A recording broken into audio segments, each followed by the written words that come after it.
Hey there, listeners. If you've been with us for a while, you'll know World Socialist Radio has been your steady companion, week in, week out, breaking down the forces shaping our lives. Well, changes in the air. This autumn, we're shifting gears. World Socialist Radio is moving to a bi-weekly release. That's every 2 weeks. So we can dig deeper, bring you richer reporting, and make every episode count. But we know the world doesn't slow down, and neither do we. Right now, we've got something for you, a special podcast diving straight into the heart of labour and social issues.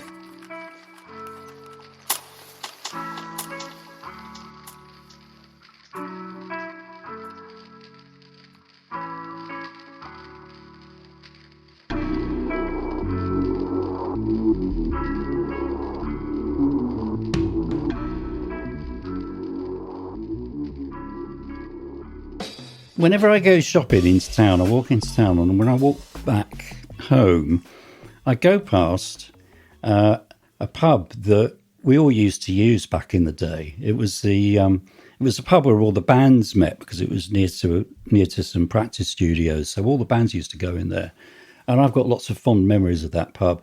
But now it's just derelict. It was closed for years, and the gutter's fallen down, and it's just falling to bits, and people have broken all the windows, and someone stuck a sign on a handwritten note on the front door recently that goes, "This pub was a vital part of the social culture of the town for decades. Britain is full of millionaires. Will one of you C words please put some money in and rescue it?" I thought it was quite a good note, actually. Yeah. But the fact is, it's just beyond. It looks like it's beyond salvation, and it made me think about broken window syndrome, because its deterioration wasn't natural. First it started to look a bit shabby, but then when the windows went through and then the door got broken, I thought, well, the worse something looks, the more people mistreat it.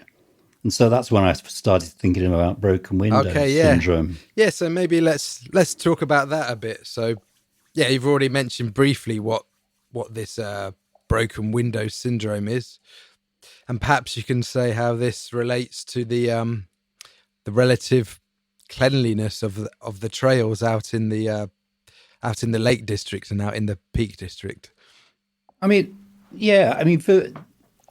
quite near a canal, and my end of town, it's like the old Kent Road on the Monopoly board. It's the cheap end of town, and my part of the canal just gets loads of litter in it, and people chuck bikes in it and old washing machines and things like that, and it's just a bit of a state. But if you go up to the sort of posher end of town, where all the sort of alternative type of people live, it's always pristine. So it's always in my area that gets all the litter, and there's quite near town, there's a sort of bend in the river called the Crook, like a shepherd's crook, and it's a picnic site, and it's a sort of beauty spot. But because the council only provides one bin for everybody that uses it, it becomes sort of completely swamped in litter and barbecue, disposable barbecues, this sort of thing. So But then when I go walking actually into, what do you call them, natural countryside environments, I just notice the lack of litter. There just isn't any, and this made me think that there's an opposite to the broken window syndrome. The other side of that, the obverse, it seemed to me, is that when you've got a nice environment, people tend to look after it. Yeah, I think this makes sense, doesn't it? If a place looks good and well kept after, maybe people are less inclined to be the first person to drop some rubbish, or people want to preserve the tidiness of it. So I think it's even more than that. I think it's quite often people go out, and if they do see a bit of possibly wind-blown litter or a crisp packet or something, because the environment is so nice, there's just that much more incentive to pick up the piece of litter and take it away. Okay. I've seen people do that loads of times. I've done it myself. So what do you think is the difference in motivation here? Why in one situation do you think people might be more likely to leave things lying around, and in the other they're more likely to pick them up perhaps? What is going on here in the environment? So I think it's a sense of, if a place is neglected and no one cares about it, then why should you care about it? Why shouldn't you neglect it too? And the opposite also holds. If clearly people have affection for the site, if it matters to people, then it matters to you. I think because humans are social animals, it's very difficult for us to sort of ignore our sense of how people feel, how other people feel about a place. And so we tend to respond accordingly. So the state of the site might be an indication of some kind of the kind of social standards which apply to different places, do you think? Absolutely, yeah. I mean, by how we treat a site, we are sending signals to other people about how they should treat it. Excellent. Okay, and so you also mentioned in the article the amount of voluntary labour that goes into maintaining the trails in natural parks, and also the voluntary labour that goes into rescuing people when they end up in difficulties. Could you say something about this? And maybe does this link back to the idea of social norms and encourage social attitudes? Well, I think when you sort of have socialist kind of politics, you meet a lot of people who are very cynical about what they see as human nature, and they seem to forget how much of human behaviour is quite altruistic, in the sense that people will go out of their way to help someone if they see that they need helping. This is just this isn't an exceptional thing. This is just an everyday thing. And when you're out on the fells, on the hillsides around the Lake District, you sort of realise that a lot of the paths are really well looked after. They're well maintained. Often there's quite a lot of expense involved in maintaining those things. And that maintenance is there not just to sort of protect, you as you're walking, but also protect the environment, to make sure that, you don't erode it by just walking anywhere. And you see that everywhere, and it makes you think, well, who's doing all this work? Because whenever you walk up there, you don't see anybody doing it. But there are a lot of steep paths that have got steps on them. Somebody's clearly put, big stone flags at intervals up a hillside, so that you can walk up it. Well, you don't see who these people are, but that work has been done, and so it makes you think. There's a sort of, kind of invisible army of volunteers that are helping you every day. That, you're never going to meet them. You're never going to know who they are. But they just go out and they do that. And there were a couple of news reports recently about Helvellyn and about a big project to mend a lot of the paths up there. Because they get sort of 19,000 people or 19,000 visits every year, and that can wear down the ground and the paths pretty severely. So there's quite a lot of maintenance that needs doing, and it turns out they don't pay any of these people to do this stuff. People just go out, sometimes in all weathers, and I can tell you, winter on the fells is no joke. Yeah, and people go out in all weathers and do this stuff, and for no money. Yeah, and I just think that's worth mentioning. Yeah, so I guess if you have a kind of homo economist, understanding of human motivation, maybe this wouldn't make sense, would it? Because, you have these people, I guess, they're putting themselves in some kind of discomfort, aren't they? Going out in the cold, carrying big, heavy chunks of rock around. I guess. Yeah, that's right. Yeah. It doesn't correspond to what economists think is rational behaviour. So, but is it because there are? I mean, I would think they are actually getting something in return. It's just the thing in return isn't, it's not a physical good. It's, just part of being, the return is, being part of a common project, being part of a social project of having, the satisfaction of just seeing nice paths, helping all these other people enjoy the scenery and this. No, that's right. You're absolutely right. I mean, but I think that's what economists would call an externality. Yeah, something that doesn't appear in the textbooks. So the return you're getting is not it's not something that's priced, is it? It's not. Yeah, it's more of a maybe it's more of an intrinsic good. You're just doing it because it makes you feel good, and that is good in itself. Yeah, and that sort of goes to the heart, really, of what socialists say about the human experience. We do things because they matter to us. We don't do things primarily because of the money, unless we're in a position where we absolutely have to worry about the money because we can't afford to, pay for food or rents or things. Humans do things naturally because they like doing things for people. They get a lot out of that you can't count in money terms.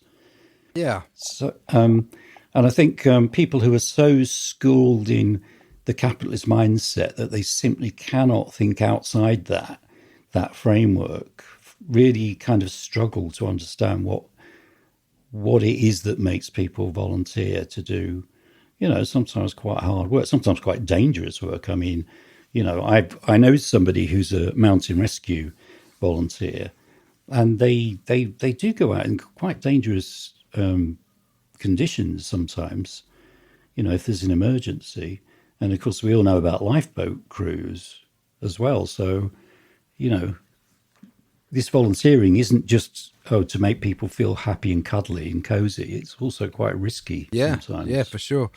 So another section of your article kind of reminds me of the kind of Hobbesian argument about why people come together and form a state. So you have a section where you're talking about trust and a lack of trust. So maybe you can talk about, there was a Norwegian study and various things like that. Maybe you could say some words about this.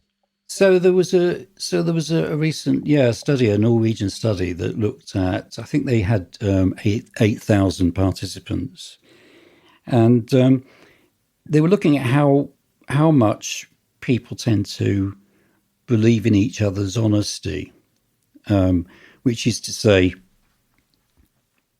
do people generally think that other people are honest or dishonest? So the study suggested that on average, people assume that other people are more dishonest than they really are. And in the study, people had to rate each other according to how honest or dishonest they were supposedly, and found out afterwards that they generally overrated the other people's dishonesty. But I thought the interesting thing about it was when people were confronted by the fact that they had overrated somebody else's dishonesty, or possibly underrated their honesty, they quite often changed their attitude to them. It was as if they said, "Oh, okay, all right, so they are more honest than I thought. Oh, well, fair enough, I'll accept that." And I thought that was kind of interesting because, we often think that things like trust and mistrust are sort of ingrained, that it's very difficult to, get out of these kind of inbuilt prejudices. But this study suggested that actually, if you give people better information, then they are quite able to change their view. So I thought that was quite encouraging. So, yeah, I think that's interesting. Maybe it shows that trust is very context dependent. I mean, I think with the kind of Hobbesian type arguments, I think there's a grain of truth there. We don't want to say that everyone always is going to be, behave in a trustworthy way. But, Hobbes is probably over-egging it, saying that everyone always acts as though they do not trust anyone. So I think it might vary according to the situation. I remember reading something recently that trust is hardly ever an issue in small groups because you can see how the other people are behaving. Yes. Yeah. And if they make sort of social commitments, you can see if they're not living up to them. But when you scale up the society to something bigger like a city, then you can't really tell. And that's a more difficult thing. That's when you have to have rules and social agreements and ways of verifying whether those social agreements are kept. Like, if you go to something like a local picnic site like the one I mentioned, and there's litter everywhere, you can't see who it is that's left all this litter because they've gone. Yeah, that's true. So I do think I understand why people in cities, in urban environments, sort of naturally tend to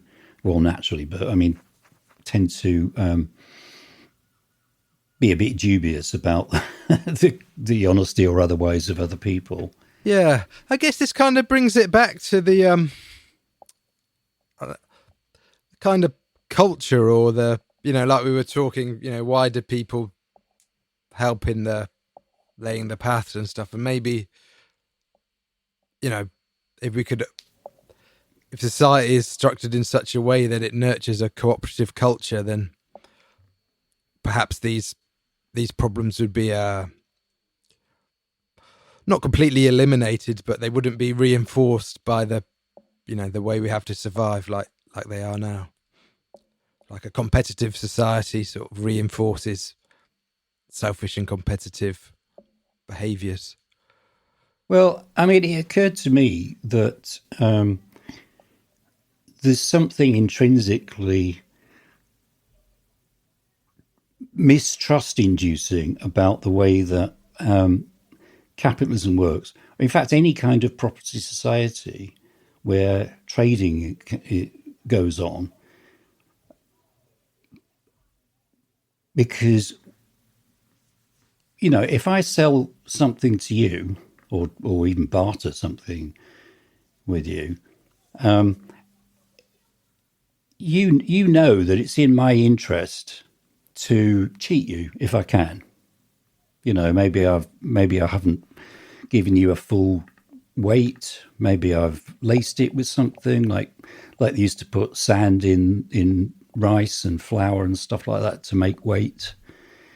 There's a way to.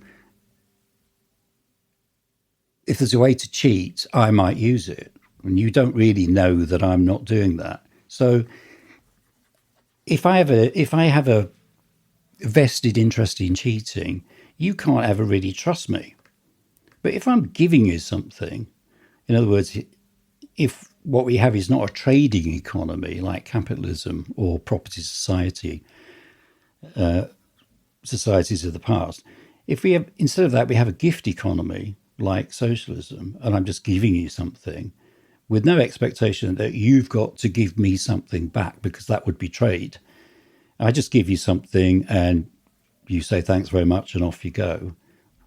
That's completely different, because there I've got no incentive to cheat you or lie. I'm just giving you something. I'm not getting anything for it. Yeah. I've got nothing to gain by pretending that what I'm giving you is something other than it is. And so by the same token, you've got no reason to distrust what I say. Yeah. So this is, I don't know if you're consciously referring back to Hobbes in this, but this is the, this is kind of the reason why Hobbes says you do need a Leviathan above everyone, because without some kind of force that's able to enforce contracts over people, there's, you've got every reason to think that the other person is going to default on their agreement. It's like a prisoner's dilemma situation. I don't know, Was Hobbes in your mind when you wrote this, or not particularly? He wasn't particularly in my mind, but I had been listening to.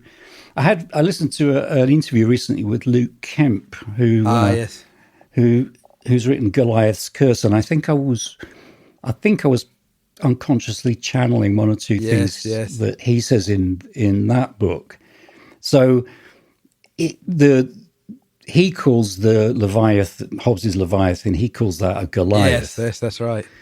And what's interesting is he talks about what human society was like before Goliath or before Leviathan. It's much more like what we're talking about in socialism, where you've got gift economies. You don't have the lack of trust.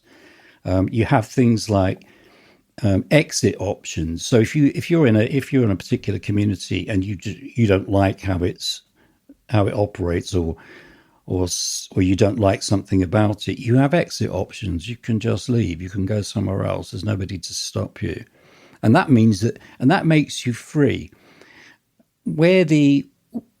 Where property societies develop, says Luke Kemp, one of the first things they did was they removed the exit options, so you couldn't leave. Yes. This is one of the things.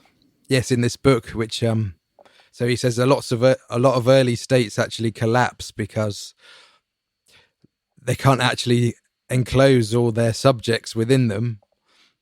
And once the costs of being a part of this society becomes greater than the benefits, then people just wander off somewhere else.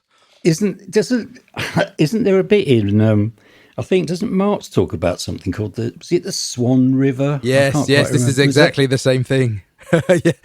This capitalist took a load of workers to, was it Australia? It's Australia. Decided he was going to set up his own little empire. Yeah. And as soon as they got there, all the workers buggered off. Yes, into exactly. The bush. So this shows the. That's hilarious. Yeah, but now we live in a world where Goliath is everywhere, and I guess also for people like us, we're used to living in a technological society. So I mean, even if there were some mountains or forests out in the wilderness we could hide into, it wouldn't be really the kind of life that, we expect to live. Right. Yeah. No. Yeah. So, I guess that's a bit of a tangent, but interesting. So I think the question you were asking was about going back to Hobbes. Yes. You were saying, if you live in a sort of sufficiently sophisticated society, you need some sort of Leviathan to sort of maintain sort of control, surveillance, keep the rules, that sort of thing. Yeah, like an umpire almost. Like an umpire, I think. An umpire with a bat, with a club. Yeah, I think the logic of that is if you live in a trading property society, precisely because of the sort of mistrust that's built into the trading transaction. Yes, right? yes.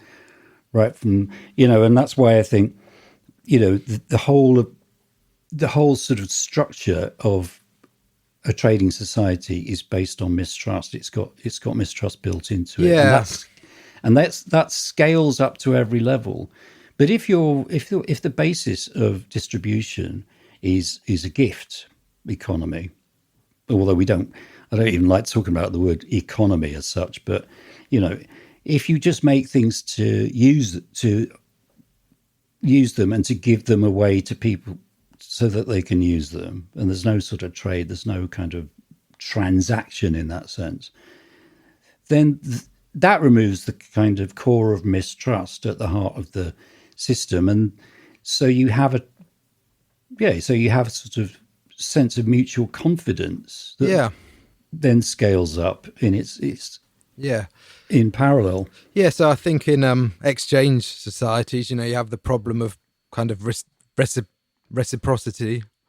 You want X amount of Y for, you want so many, I don't know, sheepskins for so many of your bananas, and you want it to be like an equal match. But if instead of... I don't think grow sheep in the same place as bananas. Well, but you have to factor in that one go. You have to factor in the. Well, I think you could in Tenerife. Perhaps, yeah, you could grow sheep in Tenerife. Oh, can you? Okay. Maybe I think you'd have to shear them a lot. They might get hot. But, definitely goats. Definitely have goats. Okay. Yeah, Right, goats. Yeah. yeah. But yeah. So I don't want to sound like we're being too much like, once you get rid of trade, everything's hunky dory. It's in a socialized society where production is coordinated, not through exchange, but by people somehow indicating what they need. You still have the problem of coordinating labor, of making sure that, the right amount of people is doing this at this certain time, etc. So, Yeah, I think the trouble with all this, when we talk like this, it all starts to sound a bit sort of theoretical, a bit cerebral, and I think people's eyes sometimes glaze, and I understand that. I think what I was trying to get at was you can actually see cooperative behaviour, all around you right now. You only have to look for it, really. And one nice place to look for it, if you're needing a break and you need to get out of town for a bit, if you can, is just go walking and just see how much litter you can see. Yeah, yeah. Because you won't see much, and just see how well cared for it is. Yeah, for sure. These sort of things. Yeah. So there's this. Yeah. So it's not all one way, and it's not all the other. I think is what. I think our society almost fetish. I can't even say it. Makes a fetish of competition. Yes. This is what we all must do. We all must strive to survive. We all must, fight to succeed and get up the ladder. But all of this goes on in the foreground against a background of quiet cooperation. Sure. And I think that's the big thing that people forget. People who are sort of cynical about the idea of a post-capitalist society are not seeing the amount of cooperation that goes on around them every day, without which even capitalism just wouldn't be able to operate. Yeah. I mean, maybe a good way to wrap this up, which kind of covers more or less all the things we've touched on here, is so also in Luke Kemp, he has this idea of what are the drives that motivate people, and he says, yes, there is this drive to dominate, but there's also a drive to cooperate. And when people are dominated, this leads to like a feelings of resentment. So people organize against, being dominated. And maybe from this, I was going to say that if there's a drive to dominate, there's also a drive not to be dominated. Yeah, exactly. And this is the kind of not to put up with it. Yeah, and this is the kind of tension that we have between. This is why living under hierarchical societies is painful. Basically, that yes, there are benefits in some extents, but also no one likes being bottom of the status hierarchy. Well, I think the benefits accrue from social organisation. Yes. Humans can organise socially at quite very sophisticated levels without bossing each other about. That's the part of it that I think people hate. That's the part that creates, rage in people and huge amounts of stress, which then, sadly, often enough, they take out on other people around them. Yeah. Or, and scapegoats and things like that. But, yeah, we don't need to organise like that. But we do need to organise. And absolutely. And we can still have our sort of sophisticated society, but with just a lot less stress. If if we simply refuse to put up with people who want to boss us around. Yeah, basically that's it. Yeah, we have the long and complex task of organising without domination, basically. I think. Yeah, I think when you look at a lot of the left wing, it's very much do as you're told, follow orders. Yeah, definitely. All this kind of thing. Lots of us have been to some meetings by, left-wing meetings, and this is how it goes. Yeah. And it's quite funny to us because, we've got that would be completely alien to us. Yeah. That's not how we operate at all. And, and I personally, I think this is one of the reasons why our party, the SPGB, has lasted for so long, just because we don't have that sort of internal stress. Yeah, I mean, perhaps maybe it makes it harder for,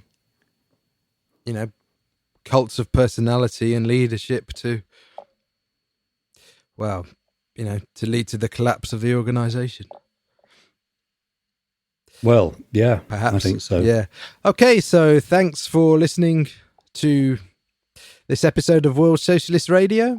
If you like what we said, or even if you don't like what we said, but you'd like to hear more, remember to subscribe to us on your podcast app. You can find us on YouTube as well. And please, if you want to support the show, please remember to, as always, subscribe, leave comments, leave likes. Tell your friends, tell your enemies. Graffiti our website address on things. Or maybe don't do that. You have been listening to World Socialist Radio, produced by the Socialist Party of Great Britain. If you would like to find out more, you can visit our website, spgb.net.